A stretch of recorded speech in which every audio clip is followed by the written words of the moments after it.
بارش کا موسم تھا، آسمان پر کالی گھٹائیں چھائی ہوئی تھی اور دور بجلی کڑکنے کی آواز گونج رہی تھی۔ عالیہ اپنے کمرے میں بیٹھی موبائل اسکرول کر رہی تھی۔ اس کی نظر ایک اشتہار پر جا رکی، لمیٹڈ ایڈیشن لبوبو ڈال، اونلی ون لیفٹ۔ ڈال کی تصویر میں وہ بڑی بڑی خوبصورت آنکھوں والا کھلونا لگ رہی تھی۔ عالیہ نے دل میں کہا، یہ تو میری ہی ہونی چاہیے۔ اس نے ایک لمحہ ضائع کیے بغیر آرڈر ناؤ پر کلک کر دیا۔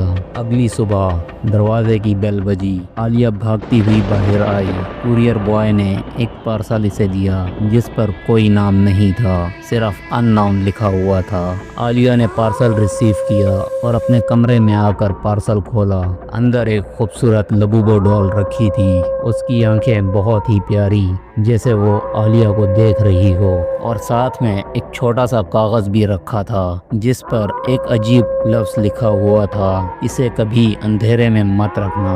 عالیہ نے ہنستے ہوئے کاغذ کو ایک طرف پھینک دیا اور اس بات کو نظر انداز کیا اور ڈال کو اپنے بیڈ کے پاس والی میز پر رکھ دیا۔ رات کے سمے پورا گھر اندھیرے میں تھا اور بارش زوروں پر تھی۔ بجلی کبھی آتی اور کبھی جاتی۔ عالیہ موبائل دیکھتے دیکھتے نیند کی آغوش میں جا رہی تھی۔ اچانک اسے ایک ہلکی سی آواز نے چونکا دیا۔ وہ ایک دبدبی ہنسی تھی، جیسے کوئی قریب کھڑا ہنس رہا ہو۔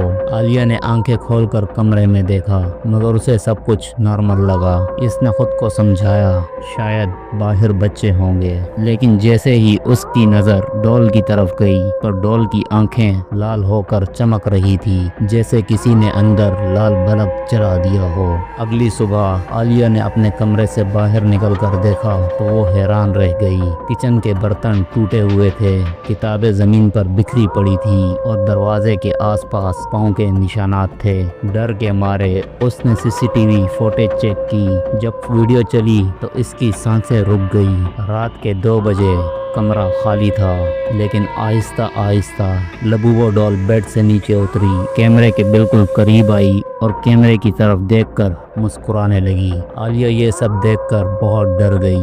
اس نے اسی وقت فیصلہ کیا کہ ڈال کو گھر سے باہر نکال دے گی۔ اس نے ڈال کو ایک تھیلے میں ڈالا اور گھر کے قریب ہی ایک کوڑے دان میں پھینک دیا۔ مگر جب وہ گھر واپس پہنچی اور دروازہ کھولا تو اس کا دل حلق میں آ گیا۔ ڈال پہلے ہی بیڈ پر بیٹھی ہوئی تھی، جیسے عالیہ کا انتظار کر رہی ہو، اور اس کی سرخ آنکھیں اندھیرے میں اور بھی زیادہ چمک رہی تھی اور ہونٹوں پر دہشت ناک مسکراہٹ تھی۔ عالیہ نے ڈرتے ہوئے دروازہ بند کر دیا اور فون اٹھا کر اپنی ممی پاپا کو کال ملانے لگی، پلیز گھر آ جاؤ، مجھے لگتا ہے گھر میں کوئی ہے۔ لیکن دوسری طرف صرف شور تھا، جیسے کسی نے ریکارڈنگ چلائی ہوئی ہو۔ اچانک کمرے کی لائٹیں بند ہو گئی اور پورا کمرہ اندھیرے میں ڈوب گیا اور ایک سرگوشی کی آواز آئی، میں نے کہا تھا نا مجھے اندھیرے میں مت رکھنا۔ عالیہ کی سانسیں تیز ہوئی اور دل زوروں سے دھڑکنے لگا، اور پھر ایک خوفناک کانوں کو پھاڑ دینے والی چیخ پورے گھر میں گونجی۔